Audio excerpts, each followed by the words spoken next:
నమస్కారం నవ్య న్యూస్ కి స్వాగతం. ముందుగా ముఖ్యాంశాలు.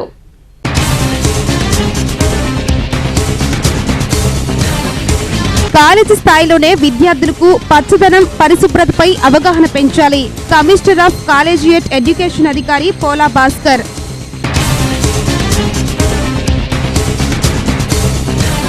గుప్త నిధుల ముఠా రట్టు చేసిన ప్రకాశం పోలీసులు.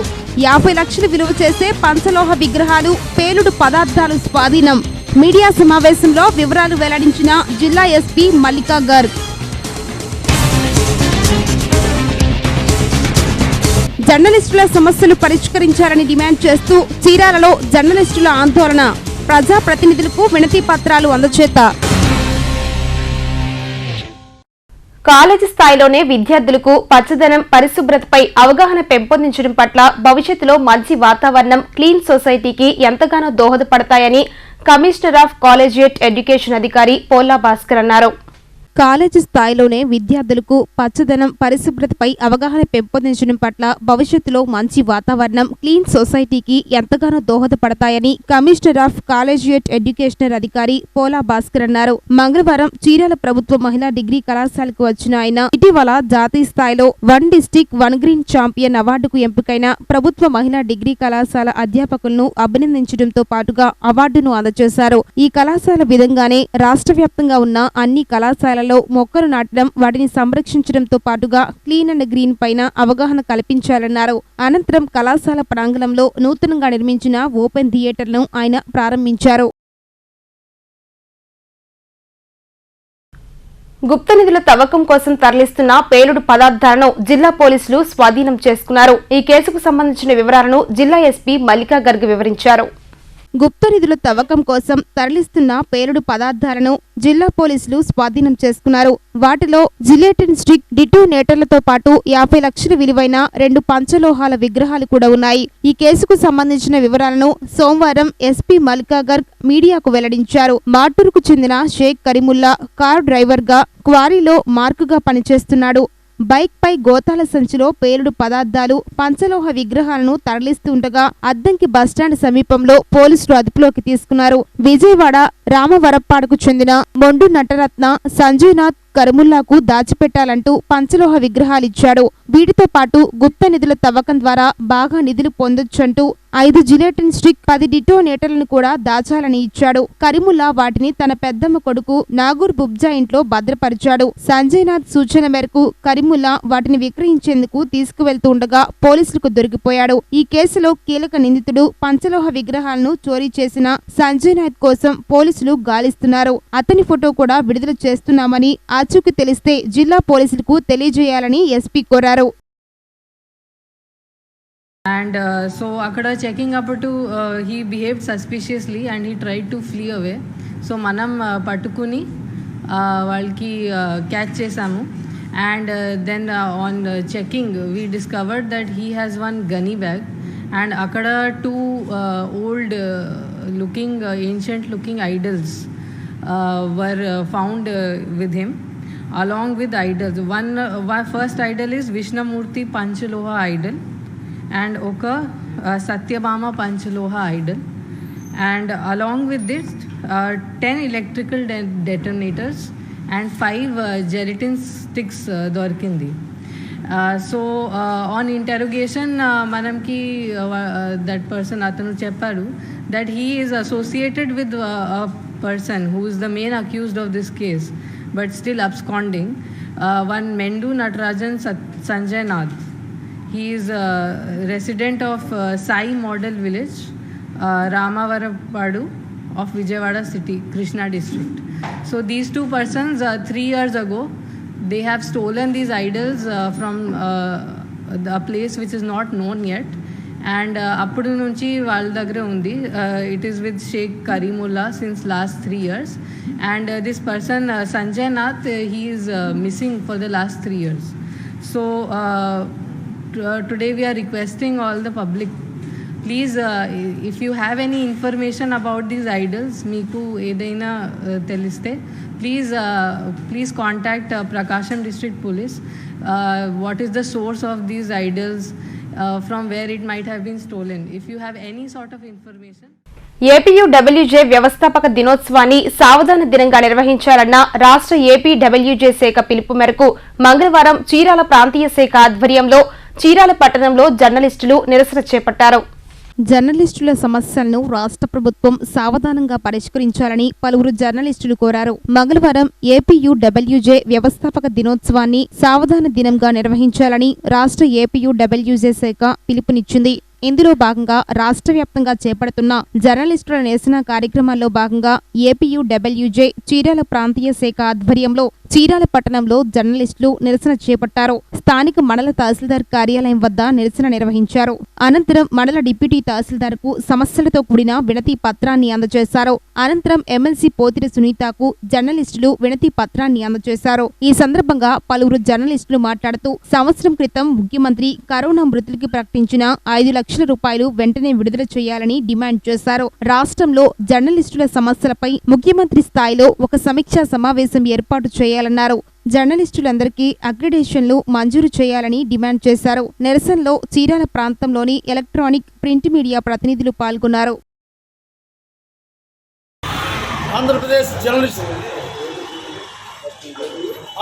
జర్నలిస్ట్ ప్రపంచంలో ఒక ఉద్యమ స్ఫూర్తిమైనటువంటి విభాగమైనటువంటి Andhra Pradesh union of working journalist APUWJ ఆవిర్భవించి నేటికి 65 సంవత్సరాలు అవుతున్న సందర్భంగా ఈ రోజున ఆంధ్రప్రదేశ్లో జర్నలిస్టులు అనుభవిస్తున్నటువంటి ప్రతి సంక్షేమము Andhra Pradesh union of working journalist APUWJ సాధించింది మాత్రమే అని చెప్పుకోవడానికి గర్వంగా ఫీల్ అవుతూ, మరి ఏదైతే ఈ ప్రభుత్వం ఏర్పడిన తర్వాత జర్నలిస్టులని అడుగడుగున నిర్లక్ష్యానికి గురి చేస్తున్నటువంటి వైఖరిని తీవ్రంగా ఖండిస్తూ ఉన్నాం. ఏదైతే జర్నలిస్టుని కేంద్ర ప్రభుత్వం కరోనా ఫ్రంట్ వారియర్స్గా గుర్తించినప్పటికీ కూడా ప్రకటించినటువంటి ఫలితాలు ఏవి కూడా జర్నలిస్ట్ కుటుంబాలకు దరిచేరకుండా ఉన్నటువంటి నిర్లక్ష్య వైఖరిని మేము ఖండిస్తూ ఉన్నాం. అదేవిధంగా రాష్ట్ర ప్రభుత్వం ప్రకటించినటువంటి కోవిడ్ మరణాలకు చెందినటువంటి జర్నలిస్టుల కుటుంబాలకు 5 లక్షలు ఇవ్వడంలో కూడా అలసత్వం వహించడాన్ని తీవ్రంగా అవమానంగా భావిస్తూ ఖండిస్తూ ఉన్నాం. అదేవిధంగా ఏదైతే ఇతరత్ర సమస్యలు ఉన్నాయో జర్నలిస్టుకి ఇచ్చే అక్రిడేషన్ కార్డు ఇచ్చే విషయంలో కూడా అడుగడుగున వివక్ష చూపిస్తూ జర్నలిస్టులను విభజించి పాలించే విధంగా ప్రవర్తిస్తున్నటువంటి ఈ ప్రభుత్వ వైఖరిని ఖండిస్తూ ఉన్నాం. చరిత్రలో ఈ రోజు ముఖ్యమైన ఘట్టాలను ఒకసారి పరిశీలిద్దాం.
Chirala Ongole special enforcement bureau అధికారులు నాటుసారా స్థావరాలపై దాడులు నిర్వహించారు.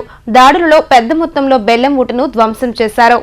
Chirala Ongole special enforcement bureau అధికారులు సంయుక్తంగా చేపట్టిన దాడులలో పెద్ద మొత్తంలో బెల్లం ఊటను ధ్వంసం చేశారు. నాటుసారా తయారు చేస్తున్నారనే పక్కా సమాచారంతో మంగళవారం చీరాల మండలంలోని బుల్లవారిపాలెం గ్రామంలోని శివారు ప్రాంతంలోని నాటుసారా తయారీ స్థావరాలపై స్పెషల్ ఎన్ఫోర్స్మెంట్ బ్యూరో అధికారులు మెరుపు దాడులు చేశారు. ఈ సందర్భంగా నాటుసారా తయారీకి వినియోగించే బెల్లం ఊట నిల్వలను అధికారులు గుర్తించారు. ఆయా ప్రాంతంలో డ్రమ్ములలో నిల్వ చేసి గుంతల్లో దాచిన డ్రమ్ములను అధికారులు వెలికి తీశారు. సుమారు 1600 లీటర్ల బెల్లం ఊటను ధ్వంసం చేసినట్లు శాబ్ సిఐ సోమయ్య తెలిపారు. మంగళవారం జిల్లా రోటరీ కమ్యూనిటీ హాల్లో బాపట్ల పార్లమెంటరీ బీజేపీ జిల్లా స్థాయి హెల్త్ వాలంటరీ శిక్షణ తరగతులు జరిగాయి. కోవిడ్ థర్డ్ వేవ్ ను సమర్థవంతంగా ఎదుర్కొనేందుకు గాను దేశవ్యాప్తంగా 4 లక్షల మంది హెల్త్ వాలంటీర్లకు కోవిడ్ నివారణ చర్యలపై శిక్షణ తరగతులు ఇవ్వనున్నట్లు బీజేపీ బాపట్ల పార్లమెంటరీ జిల్లా అధ్యక్షులు హరిప్రసాద్ అన్నారు. మంగళవారం చీరాల రోటరీ కమ్యూనిటీ హాల్లో బాపట్ల పార్లమెంటరీ బీజేపీ జిల్లా స్థాయి హెల్త్ వాలంటీర్స్ శిక్షణ తరగతులు జరిగాయి. శిక్షణ తరగతులకు పార్లమెంటరీ పరిధిలో 27 మండలాల నుంచి సుమారు 120 మంది హెల్త్ వాలంటీర్లు హాజరయ్యారు. వారందరికీ కోవిడ్ నియంత్రణ చర్యలపై వైద్యులతో శిక్షణ తరగతులు నిర్వహించారు. సమావేశంలో చీరాల పట్టణ పార్టీ అధ్యక్షులు కుమార్ తదితరులు పాల్గొన్నారు. ప్రస్తుత కరోనా పరిస్థితుల్లో కరోనా మహమ్మారి ప్రపంచవ్యాప్తంగా కూడా ఇబ్బందికి గురి చేసి ప్రతి ఒక్క దేశాన్ని కూడా అతలాకుతలం చేస్తున్నటువంటి పరిస్థితుల్లో మొదటి వేవ్ వచ్చినటువంటి సందర్భంలో నరేంద్ర మోడీ గారు చాలా అద్భుతంగా పనిచేసి అందరి చేత కూడా పనిచేయించి మొదటి వేవ్ మనం సమర్థవంతంగా కూడా నిర్వహించుకోవడం జరిగింది. తర్వాత అనుకోకుండా రెండో వేవ్ చాలా ప్రమాదకరమైనటువంటి పరిస్థితులు వచ్చినప్పటికీ కూడా వెంటనే మనం తేరుకొని చేయవలసినటువంటి పనులన్నీ కూడా చేయడం జరిగింది. ఇప్పుడు మూడో వేవ్ వస్తాయనేటువంటి సూచనలు బలంగా చెప్తున్నటువంటి పరిస్థితుల్లో భారతీయ జనతా పార్టీ దేశవ్యాప్తంగా 4 లక్షల మంది హెల్త్ వాలంటీర్స్ని తయారు చేసేటువంటి విధంగా ఒక రూపకల్పన చేయడం జరిగింది. దేశవ్యాప్తంగా ప్రతి మండలానికి గ్రామ స్థాయిలో కూడా నలుగురిని వాలంటీర్స్గా వేసి హెల్త్ వాలంటీర్ శిక్షణ కార్యక్రమం అనేటువంటి ఒక ప్రోగ్రామ్ని వారు డిజైన్ చేసి ఇది ప్రపంచంలోనే అత్యద్భుతమైనటువంటి రికార్డు నెలకొల్పడం జరుగుతుంది. ఇదేదో రికార్డు కోసం కాదు, హెల్త్ వాలంటీర్స్గా మూడో వేవ్ వచ్చేటప్పుడు ఎలాంటి పరిస్థితి ఏమిటనే దాని మీద ప్రతి మండలానికి అలానే తర్వాత గ్రామాల్లో కూడా హెల్త్ వాలంటీర్ తయారు చేసినటువంటి శిక్షణ కార్యక్రమం. రాష్ట్ర జాతీయ స్థాయిలో నేటి కరోనా సమాచారాన్ని ఒకసారి చూద్దాం. ఏపీలో కరోనా తీవ్రత కాస్త తగ్గినట్లుగా కనిపిస్తుంది. కొత్తగా 59,198 కరోనా నిర్ధారణ పరీక్షలు చేయగా 1,063 మందికి వైరస్ సోకినట్లు తేలింది. ఫలితంగా మొత్తం పాజిటివ్ కేసుల సంఖ్య 19,92,774కు చేరింది. మరో 11 మంది వైరస్ కారణంగా ప్రాణాలు విడిచారు. ఈ మరణాలతో కలుపుకొని రాష్ట్రంలో మొత్తం మృతుల సంఖ్య 13,671కి చేరింది. కొత్తగా 24 గంటల వ్యవధిలో 1,929 మంది వ్యాధి నుంచి కోలుకున్నారు. దీంతో రాష్ట్రంలో మొత్తం రికవరీల సంఖ్య 19,62,762కి చేరింది. ప్రస్తుతం రాష్ట్ర వ్యాప్తంగా 16,341 కరోనా యాక్టివ్ కేసులు ఉన్నాయి. చిత్తూరు జిల్లాలో అత్యధికంగా 211 కేసులు వెలుగు చూశాయి. ప్రస్తుతం రాష్ట్రంలో పాజిటివిటీ రేటు 1.9%గా ఉంది. భారత్లో కరోనా కేసుల సంఖ్య నానాటికి పెరుగుతూనే ఉంది. సెకండ్ వేవ్ అనంతరం కేసుల సంఖ్య భారీగా తగ్గినప్పటికీ కొన్ని రోజుల నుంచి పెరుగుతున్న కేసులు ఆందోళనకు గురి చేస్తున్నాయి. కాగా గడిచిన 24 గంటల్లో భారత్లో కరోనా కేసులు భారీగా తగ్గాయి. సోమవారం 25,166 కేసులు మాత్రమే నమోదయ్యాయి. 154 రోజుల తర్వాత ఇంత భారీ స్థాయిలో కరోనా కేసులు తగ్గాయని కేంద్ర ఆరోగ్య శాఖ వెల్లడించింది. దేశంలో ప్రస్తుతం 3,69,846 యాక్టివ్ కేసులు ఉన్నాయి. 146 రోజుల తర్వాత యాక్టివ్ కేసులు తగ్గినట్లు కేంద్రం వెల్లడించింది. ప్రస్తుతం దేశంలో 97.51%గా రికవరీ రేటు ఉంది. గత 24 గంటల్లో కొత్తగా 437 మంది ప్రాణాలు కోల్పోయారు. తాజాగా నమోదైన గణాంకాల ప్రకారం దేశంలో మొత్తం కరోనా కేసుల సంఖ్య 3,22,50,679కి చేరుకుంది. దీంతో పాటు మరణాల సంఖ్య 4,32,079కి పెరిగింది. దేశవ్యాప్తంగా ఇప్పటి వరకు మొత్తం 3,14,48,754 మంది కోలుకున్నారు. గత 24 గంటల్లో 36,830 మంది రోగులు కోలుకున్నట్లు కేంద్రం వెల్లడించింది. సోమవారం స్పందన సమావేశ హాల్ నుంచి గృహ నిర్మాణ శాఖ అధికారులతో collector Praveen Kumar video conference నిర్వహించారు. జగనన్న లేఅవుట్లలో గృహ నిర్మాణాలు వేగవంతంగా చేపట్టాలని కలెక్టర్ ప్రవీణ్ కుమార్ ఆదేశించారు. సోమవారం స్పందన సమావేశ హాల్ నుంచి గృహ నిర్మాణ శాఖ అధికారులతో వీడియో కాన్ఫరెన్స్ నిర్వహించారు. ఈ సందర్భంగా ఆయన మాట్లాడుతూ జగనన్న లేఅవుట్లలో భూ సమస్యలు ఉంటే తమ దృష్టికి తీసుకురావాలని సూచించారు. నిర్మాణాలకు సంబంధించి మెటీరియల్ కు ప్రణాళికలు తయారు చేయాలని ఆదేశించారు. మండల స్థాయి అధికారులతో ఈ విషయంపై ప్రతిరోజు సమీక్షిస్తూ పురోగతి సాధించాలని రెవెన్యూ డివిజనల్ అధికారులను ఆదేశించారు. జిల్లాలో భూములకు సంబంధించి రీసర్వే పనులు పర్యవేక్షించాలన్నారు. సచివాలయ స్థాయిలో ఇంటి పట్టా కోసం ప్రజలు పెట్టుకున్న అర్జీలను 3 నెలల్లో పరిష్కరించాలని ఆదేశించారు. వీడియో కాన్ఫరెన్స్ లో జేసీలు Murali, Chetan, Vishwanath, incharge DRO Sarala Vandanam, CPO Venkateswarlu, ZP CEO Devadanam Reddy, BC corporation ED Venkateswararao పాల్గొన్నారు. Direction based on the gaps here and there, I will come back to you. Maybe separate very video conference or teleconference, whatever we'll do. Second is regarding this only disposal of the petitions only. All Sachivalayamlo vachina petitions or V-Sevalo vachina petitions. All the representations requests will be disposed within time. Again, this is very very important. We have to review it on daily basis until we have zero pendency. So it will take 10 days to bring it to zero. We have seen good movement last couple of weeks. Another week and 10 days I think we'll be able to achieve a better progress. Again, this is very very important. Then at the same time Spandana petitions also. Whatever we do on Monday we take petitions and then Sachivalayam level lo kuda vachina petitions andi kuda within SLA dispose cheyali. So this is for all the departments sitting here, sitting in the Mandal headquarters. It's for all of you. Please check your Me-Seva and Spandana petition every day. Chirala ప్రజా పరిషత్ కార్యాలయంలో MPDO Sambasivarao panchayat కార్యదర్శులతో సమావేశం నిర్వహించారు. Covid నిబంధనలు పాటించుకుంటే కఠిన చర్యలు తప్పవని MPDO Sambasivarao అన్నారు. చీరాల మండల ప్రజా పరిషత్ కార్యాలయంలో ఎంపీడీఓ సాంబశివరావు పంచాయతీ కార్యదర్శులతో సమావేశం నిర్వహించారు. ఈ సందర్భంగా ఎంపీడీఓ మాట్లాడుతూ ఉన్నతాధికారుల ఆదేశాల మేరకు కోవిడ్ నిబంధనలు పాటించిన వారికి జరిమానాలు విధించడం జరుగుతుందన్నారు. కోవిడ్ ఆంక్షలు మరింత కఠినతరం చేయనున్న నేపథ్యంలో ప్రజలందరూ గుర్తించాలన్నారు. అదేవిధంగా యాక్టివిటీస్ ను తప్పనిసరిగా అమలు చేయాలన్నారు. జగనన్న స్వచ్ఛ సంకల్పం కార్యక్రమాన్ని విజయవంతం చేయాలని కార్యదర్శులకు సూచించారు. ఈ కార్యక్రమంలో పంచాయతీ కార్యదర్శులు తదితరులు పాల్గొన్నారు. ఈరోజు డిపిఓ గారి నుంచి కమిషనర్ ఆఫ్ పంచాయతీరాజ్ నుంచి మనకు జగనన్న స్వచ్ఛ సంకల్పం మీద, తర్వాత ఐఈసీ యాక్టివిటీస్ మీద బీసీలో జరిగిన బీసీలో కలెక్టర్ గారు చెప్పిన దాని ప్రకారము ఐఈసీ యాక్టివిటీస్ మీద, తర్వాత కోవిడ్ మీద డిస్కస్ చేయడానికి మన పంచాయతీ సెక్రటరీస్ని అందరినీ కూడా ఈరోజు రమ్మని చెప్పడం జరిగింది. అందులో భాగంగానే ఐఈసీ యాక్టివిటీస్ అందరూ ఖచ్చితంగా తూచా తప్పకుండా అమలు చేయాలా. ఖచ్చితంగా అందరికీ కూడా ఎవరైతే మాస్క్ లేకుండా కానీ లేదా ఇతరత్రా కానీ ఏ రకంగా ఉన్నా కూడా మాస్క్ లేకుండా ఉన్న వాళ్ళకు మనం ఖచ్చితంగా ఫైన్ వేయాలా. వాళ్ళు బిజినెస్ చేయని, ట్రావెల్ చేయని, లేదా మనకు ఆఫీసులో కార్యక్రమాలు రాని ఏ రకంగా వచ్చినా కూడా స్ట్రిక్ట్గా ఇంప్లిమెంట్ చేసి జనాల్లో దాన్ని గట్టిగా అవేర్నెస్ తేవాల్సిన అవసరం ఉందని గట్టిగా అందరూ కూడా దాని మీద కృషి చేయాలని చెప్పేసి కూడా అందరికీ తెలియజేయడానికి ఈరోజు రమ్మని చెప్పాము. అట్లాగే మన కమిషనర్ పంచాయతీరాజు జగనన్న స్వచ్ఛ సంకల్పం కార్యక్రమం మీద మనకు వాటర్ ఇప్పుడు మనకు ఎస్డబ్ల్యూపీ షెడ్స్ ఉన్నాయి, వాటికి పెయింట్లు వేయించడానికి, తర్వాత పాంప్లెట్స్ ప్రింట్ చేయించుకోవడానికి, తర్వాత ప్రతి పంచాయతీలో కూడా వెల్కమ్ను, తర్వాత ధన్యవాదాలు మనకు ఈ కార్యక్రమాలు పెట్టడానికి, తర్వాత 100 రోజులు ఈ జగనన్న స్వచ్ఛ సంకల్పం మీద ఈ ఆగస్టు నెలలో మనము కార్యక్రమాన్ని ప్రారంభించబోతున్నాము. 100 రోజుల షెడ్యూల్కు ముందుగా ప్రిపరేషన్స్ కింద ఊరు మొత్తాన్ని కూడా మనము ఇవన్నీ ఏర్పాట్లు చేసుకోవాలన్న ఉద్దేశంతో కమిషనర్ గారు వీటిని కమ్యూనికేట్ చేయడం జరిగింది.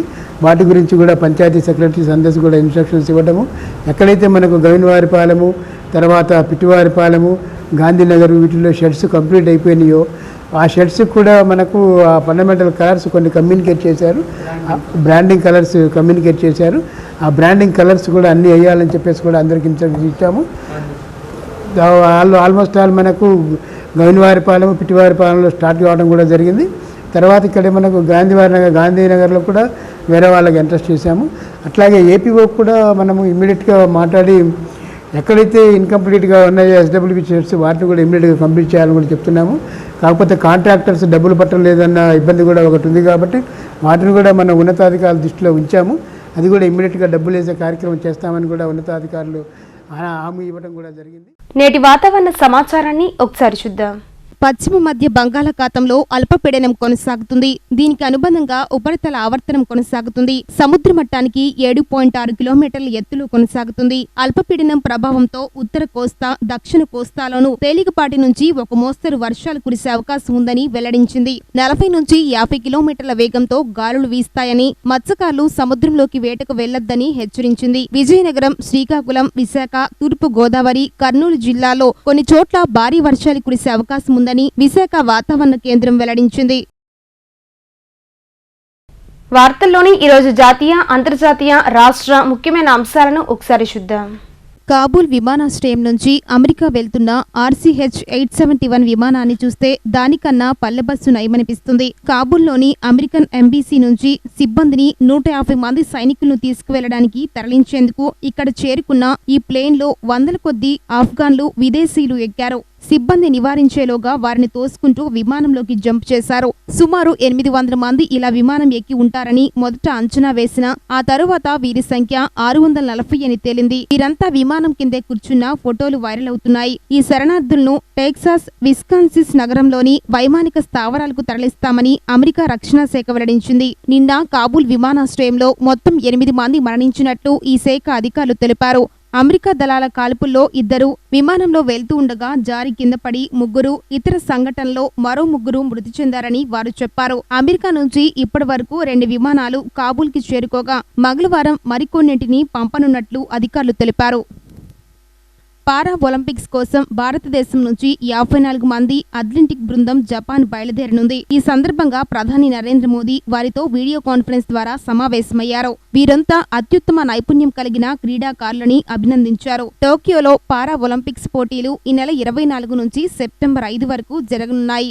54 మంది పారా అథ్లెటిక్ 9 రకాల పోటీల్లో ప్రాతినిధ్యం వహించనున్నారు. ఆగస్టు 27న భారత క్రీడాకారులు ఆర్చరీ ఈవెంట్లో పాల్గొననున్నారు. అయితే పారా ఒలింపిక్స్ లో భారత్ నుంచి ఇంత పెద్ద మొత్తంలో క్రీడాకారులు పాల్గొనటం ఇదే తొలిసారని క్రీడా మంత్రిత్వ శాఖ పేర్కొంది. పారా ఒలింపిక్స్ 2020 కోసం భారత్ నుంచి 54 మంది అథ్లెటిక్ బృందాలు జపాన్ వెళ్లనుంది. ఈ సందర్భంగా వారితో ప్రధానమంత్రి నరేంద్ర మోదీ ఈ రోజు వీడియో కాన్ఫరెన్స్ ద్వారా సంభాషించారు. పారా అథ్లెట్లు జపాన్లో మరోసారి సత్తా చాటాలని ఆయన ఆకాంక్షించారు.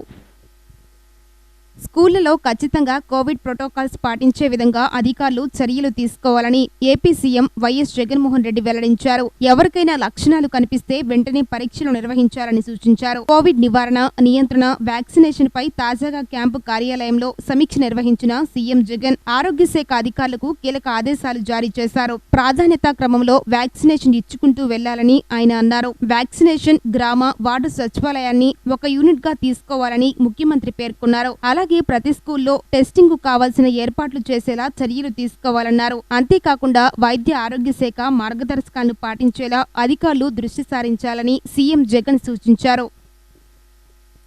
పెట్రోల్, డీజిల్ ధరల పెరుగుదల పలు వాహన సంస్థలు ఎలక్ట్రిక్ వాహనాల తయారీకి మొగ్గు చూపుతున్నాయి. దీంతో వాహనదారులు కూడా చమురు ధరల కారణంగా చాలా మంది కూడా ఎలక్ట్రిక్ వాహనాల కోసం ఎదురు చూస్తున్నారు. ఇప్పటికే ఓలాతో పాటుగా వివిధ సంస్థలు ఎలక్ట్రిక్ వాహనాలను అందుబాటులోకి తీసుకువస్తున్నాయి. ఇక తాజాగా విద్యుత్ స్కూటర్ల తయారీ సంస్థ సింపుల్ ఎనర్జీ తన తొలి స్కూటర్ సింపుల్ 1 ను ఆవిష్కరించింది. 4.8 kWh లిథియం అయాన్ బ్యాటరీని ఒక్కొక్కసారి ఛార్జింగ్ చేస్తే గరిష్టంగా 236 కిలోమీటర్లు ప్రయాణిస్తుందని బెంగళూరు కేంద్రంగా పనిచేస్తున్న ఈ సంస్థ వెల్లడించింది. ఈ స్కూటర్ ధర 1,09,999గా సంస్థ పేర్కొంది.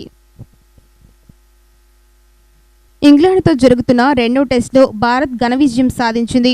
డ్రా దిశగా సాగుతున్న మ్యాచ్ ని భారత బౌలర్లు ఒక్కసారిగా మార్చేశారు. ఇంగ్లాండ్ ని కేవలం 120 పరుగులకే కట్టడి చేశారు. 151 పరుగుల తేడాతో భారత్ కి ఘన విజయం అందించారు. దీంతో 5 టెస్టుల సిరీస్ లో భాగంగా భారత్ 1-0 తేడాతో ముందంజలో ఉంది. 5వ రోజు 272 పరుగుల లక్ష్యంతో బరిలోకి దిగిన ఇంగ్లాండ్ ని భారత్ కోలుకోలేని దెబ్బతీశారు. కెప్టెన్ జో రూట్ 33 పరుగులు, చివర్లో బట్లర్ 25 పరుగులు చెప్పుకోదగ్గ స్కోర్ చేశారు. భారత్ బౌలర్లలో సిరాజ్ 4 వికెట్లతో అదరగొట్టాడు. జస్మిత్ బుమ్రా 3 వికెట్లు, ఇషాంత్ శర్మ 2 వికెట్లతో రాణించారు.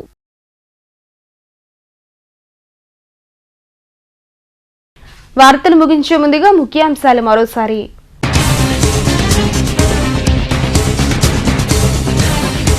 కాలేజీ స్థాయిలోనే విద్యార్థులకు పచ్చదనం, పరిశుభ్రతపై అవగాహన పెంచాలి. కమిషనర్ ఆఫ్ కాలేజియేట్ ఎడ్యుకేషన్ అధికారి పోలా భాస్కర్.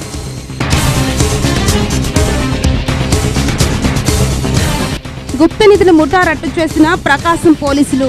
50 లక్షలు విలువ చేసే పంచలోహ విగ్రహాలు, పేలుడు పదార్థాలు స్వాధీనం. మీడియా సమావేశంలో వివరాలు వెల్లడించిన జిల్లా ఎస్పీ మల్లికా గర్గ్. జర్నలిస్టుల సమస్యలు పరిష్కరించాలని డిమాండ్ చేస్తూ చీరాలలో జర్నలిస్టుల ఆందోళన. ప్రజాప్రతినిధులకు వినతి పత్రాలు అందజేత. నవ్య న్యూస్ ఇంతటితో సమాప్తం. నమస్కారం.